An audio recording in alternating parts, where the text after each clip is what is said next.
lápis, giz de cera, aquarela, técnicas usadas por Hector Ângelo. Chaves, linhas, máquinas de datilografia, fotografias queimadas. Essas são algumas obras de Hal Wilson. Uma década separam esses dois jovens artistas que têm um talento reconhecido internacionalmente. Neste episódio vamos andar por algumas ruas de Goiânia e conversar com esses atores, ou melhor, com esses simpáticos idosos. E ainda tem cinema, histórias em quadrinhos e poesia neste episódio que está começando agora.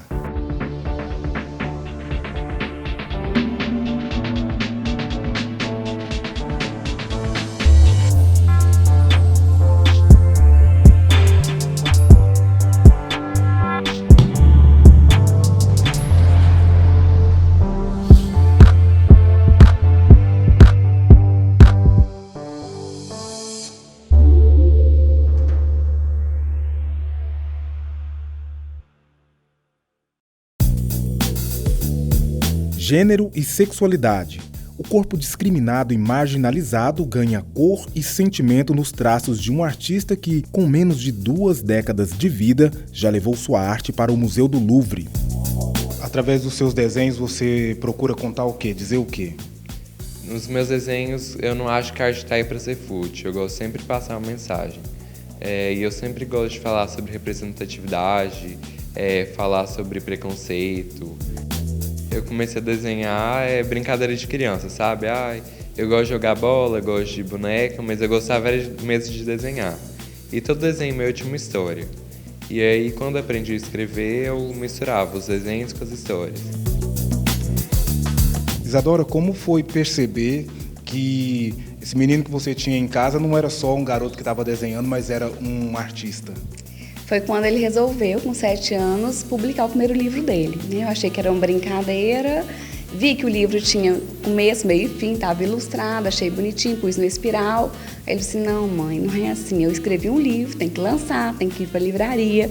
Então foi aí que eu percebi que ele tinha um objetivo com aquilo que ele tinha feito. Essa exposição que você realizou no Louvre, como aconteceu esse convite e também como foi essa experiência para você? Então, pelas redes sociais, um curador de arte me conheceu e ele estava levando uma exposição de novos artistas lá para o Louvre. Me mandou um e-mail, eu pensei que era pegadinha, não tinha como acreditar.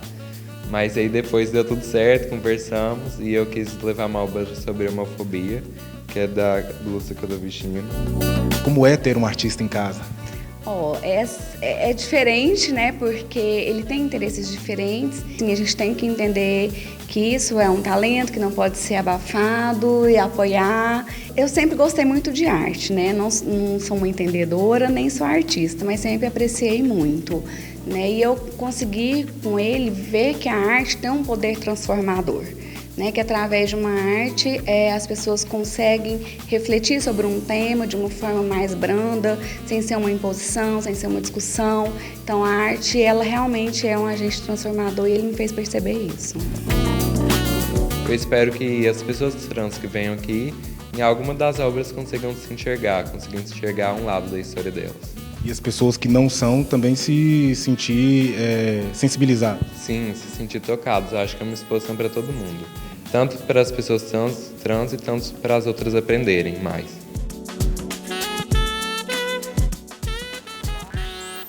Um filme dinamarquês colocou na tela, de forma surreal, a sensibilidade das relações humanas.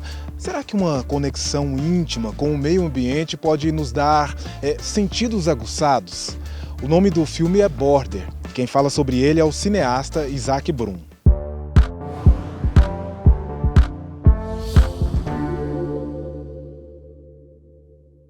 Olá pessoal, tudo bem? Meu nome é Isaac Brum, eu sou diretor e roteirista aqui na Sublimação Filmes e também professor no Espaço Quino, e hoje eu vou falar com vocês sobre o filme Border, do cineasta Ali Abbasi.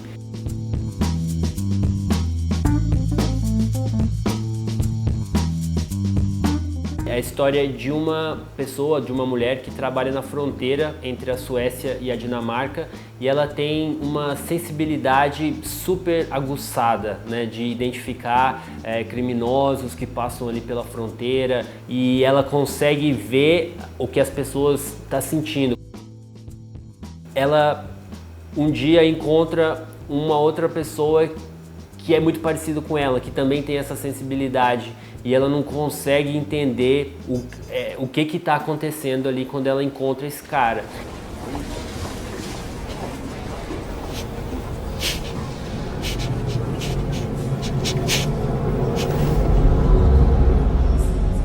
É muito interessante a forma com que eles trazem à tona questões questões míticas, né? Quase como uma fábula moderna. E ao mesmo tempo o roteiro é muito imprevisível e as atuações são incríveis. Mas o filme tem alguns elementos que podem chamar muito a atenção pela estranheza. Ele é também uma fábula de gênero, ele é uma fábula de identidade, né, de uma pessoa que não se enquadra na sociedade, que é nitidamente diferente, e ao mesmo tempo ela percebe que ela pode se enquadrar em um outro tipo de relacionamento, né? E ela se identifica com esse cara, mas ao mesmo tempo ela não sabe quem é esse cara, e ele tem comportamentos suspeitos, e na medida que o relacionamento deles vão avançando, alguns elementos muito estranhos vão acontecendo e vai levantando esse alerta, né, para o espectador e para ela mesma. No final, a sensação que fica é você sente um carinho muito grande por essa personagem, mesmo ela sendo estranha para nós, né? Então a gente fica feliz de ver ela se descobrindo e se reencontrando, né, dentro desse universo que ela vive.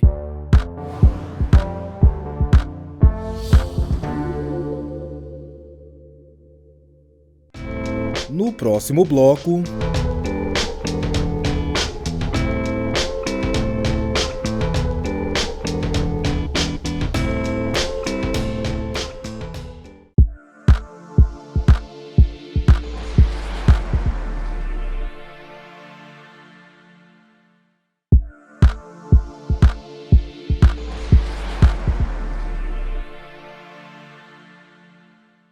Gosta de histórias em quadrinhos? Muita gente gosta, não é? E alguns amantes dos HQs usaram o mês de julho para participar de uma oficina aqui na Universidade Federal de Goiás.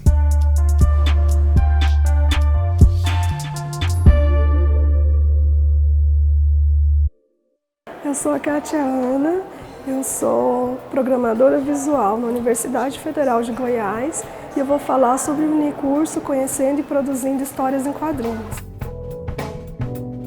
O principal objetivo do curso é divulgar e desmistificar a ideia de que as histórias em quadrinhos é uma linguagem menor, de que é voltada apenas para o mero entretenimento. As histórias em quadrinhos ela tem um caráter interdisciplinar que permite esse caminhar entre diversas áreas. Para participar do minicurso não é necessário conhecimento prévio na área, porque a ideia do curso é justamente trazer informações sobre os quadrinhos, tanto para quem já tem algum conhecimento, quanto para quem não tem nenhum ainda. As aulas serão aulas que se dividirão entre momentos teóricos, né, e momentos práticos. Participam do minicurso Conhecendo e Produzindo Histórias em Quadrinhos, tanto alunos da UFG quanto membros da comunidade externa. Eu decidi criar o minicurso como uma ação de extensão para contribuir com a comunidade externa e com a comunidade interna, compartilhando um pouco da minha pesquisa que eu desenvolvi durante o meu mestrado em estudos literários, que investigava a questão da narrativa dos quadrinhos.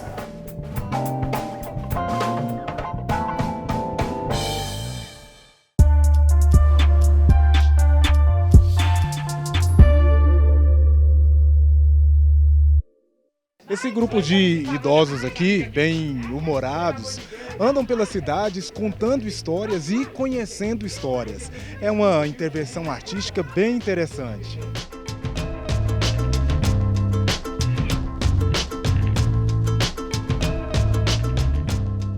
Madi, eu andei demais para encontrar a senhora aqui no meio dessa rua. Sei.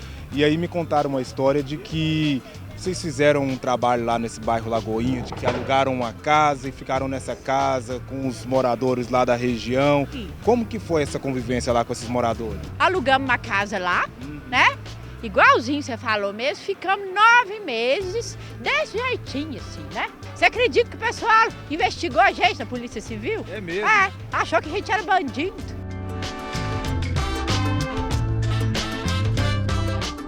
Ô, dona Leopoldina, a comadre estava me falando aqui que vocês fazem muitas amizades. A gente fez uma amizade bonita, que eu vou falar primeiro, né? A amizade da dona Gonçalina lá no Chumbo.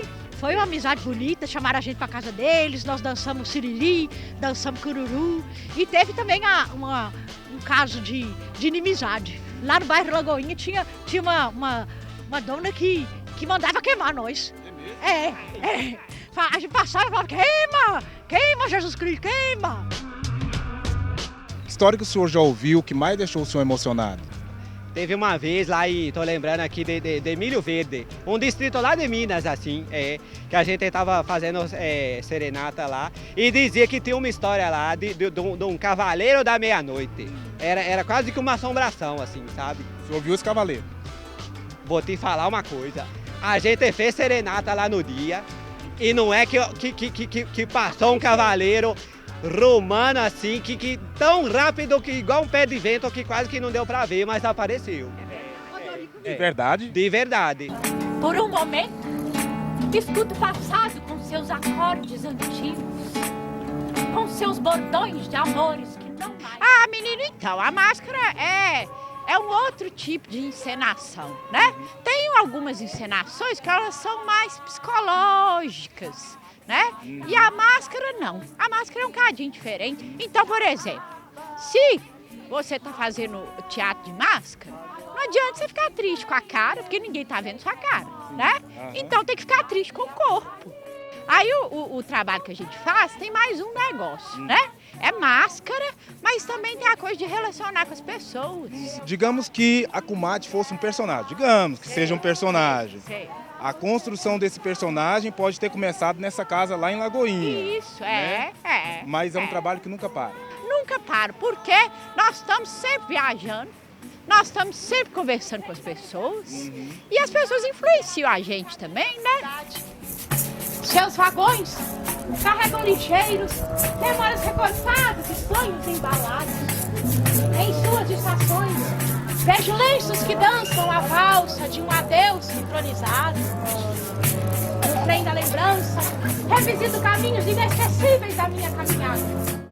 De uma máquina de escrever como essas nas mãos de um autor podem sair vários roteiros de filmes, novelas, contos, livros, mas das mãos de um artista visual, o que pode surgir dessa porção de teclas? É o que vamos ver no próximo bloco, que ainda traz Pilar Bu e sua história de vida. Voltamos já!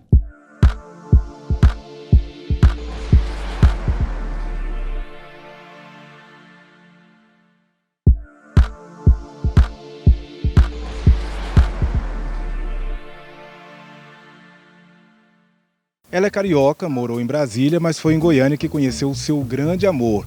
E dessa vida itinerante surgiram muitos laços e projetos.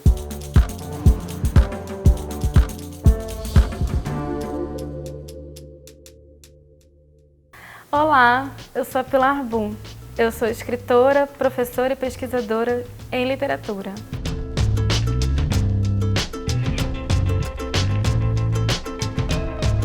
Na verdade, eu sou filha de uma devoradora de livros, então a literatura sempre esteve muito dentro de casa. Porque como era uma coisa que para minha mãe talvez não fosse tão acessível quando ela era jovem, ela sempre quis proporcionar. A música era uma vertente da minha família por parte de pai muito forte. Minha bisavó era professora de música era uma mulher muito simples, mas dava aula de música. Então ela sempre trouxe para os filhos essa coisa do ritmo, né? Meu avô compunha, o meu pai era um amante do samba, minha tia também. Eu escrevo poesia, nem sou assim uma escritora tão versátil, porque eu não escrevo romances nem contos, a minha praia é o poema. E eu adoro muito escrever e já escrevo também desde muito jovem, desde muito novinha. É claro que eu não mostro nada disso para ninguém. Quando eu cheguei em Goiânia, eu queria muito existir como escritora, como pesquisadora, como professora de literatura. Então, eu me lembro que uma das primeiras pessoas com quem eu conversei foi com a Larissa Mundim, da Negalilu Editora. Então, Goiânia é essa possibilidade do afeto, né? Aqui eu criei não só o Leia Mulheres de Goiânia, mas pude dar várias oficinas de escrita. Eu tive um grupo de escrita criativa lá no coletivo Santo Pé por quase um ano, que se chamava Diverso. Fui de um coletivo chamado Mini Escriba, que era para pensar na invisibilidade das mulheres na literatura. Então todas essas coisas foram possíveis porque eram aqui.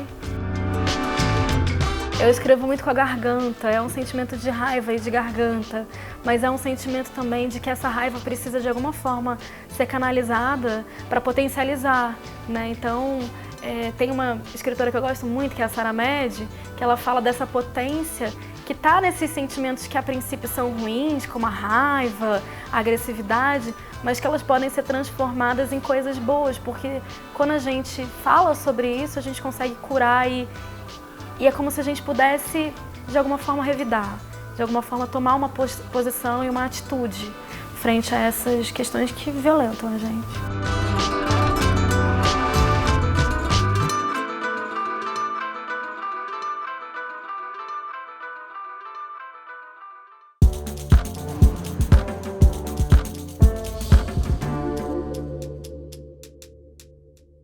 Máquinas de datilografia.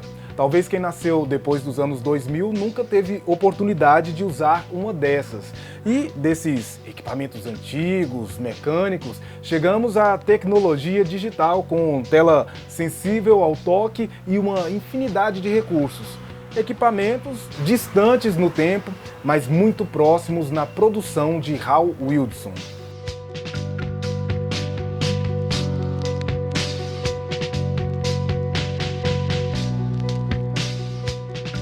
Essa sua relação com a arte, ela começou de que maneira?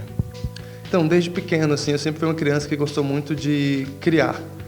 E tanto que no início da infância, assim, eu pensava que eu queria ser cantor, escritor, ator, mas na verdade eu queria ser algum tipo de criador artístico, assim. Lá na minha cidade não tinha nenhum curso específico de artes visuais e eu sempre gostei muito de escrever. Então a minha primeira ideia foi fazer literatura, só que na medida que eu fui amadurecendo, eu queria mais coisas, aprender mais. De certa forma, algumas obras elas são fragmentos do seu texto, mas esse fragmento também ele acaba expandindo essa compreensão? Sim, com certeza. Às vezes uma obra visual ela nasce depois de um texto, mas também pode ser que um texto nasça depois de uma obra feita esteticamente. No meu universo artístico, eu acredito que eu sou um tipo de cientista, assim. Eu estou sempre buscando uma nova forma de produzir, vinculando essa produção com um tema, por exemplo. Olhando bem de perto, a gente percebe apenas uma porção de letras e talvez números, mas quando a gente se distancia um pouco, a gente vê que tudo isso forma imagens, né? Essa é uma série que, ela, apesar de ser esteticamente bonito, interessante, intrigante, ela fala sobre questões históricas. E a história como um todo, a história do Brasil, por exemplo, ou do mundo, ela também é uma história fragmentada. Comecei a fazer essa obra num carimbo, não gostei muito da estética, e aí comecei a usar a máquina de escrever. E tem muito a ver com isso, assim. É como uma história. Se você vê muito próximo dos olhos, você não consegue entender. Então, às vezes, é preciso um distanciamento para que você entenda, de fato, o que a imagem quer passar e o que ela propõe. Então, apesar de não parecer, essa técnica ela surgiu com ideias de bordado, por exemplo. Me veio aqui uma curiosidade, você mora aqui e trabalha aqui e, por outro lado, você diz que gosta muito de ouvir e contar histórias, né? E em que momento que você vai em busca dessas histórias? Eu fiz uma instalação que era utilizado chaves e eu pedi no Instagram para pessoas me mandarem mensagens sobre saudade. E aí eu recebi centenas de mensagens sobre saudade. Então, acho que existem muitas formas de você se conectar com as pessoas, desde que você esteja disposto a ouvir e também a falar.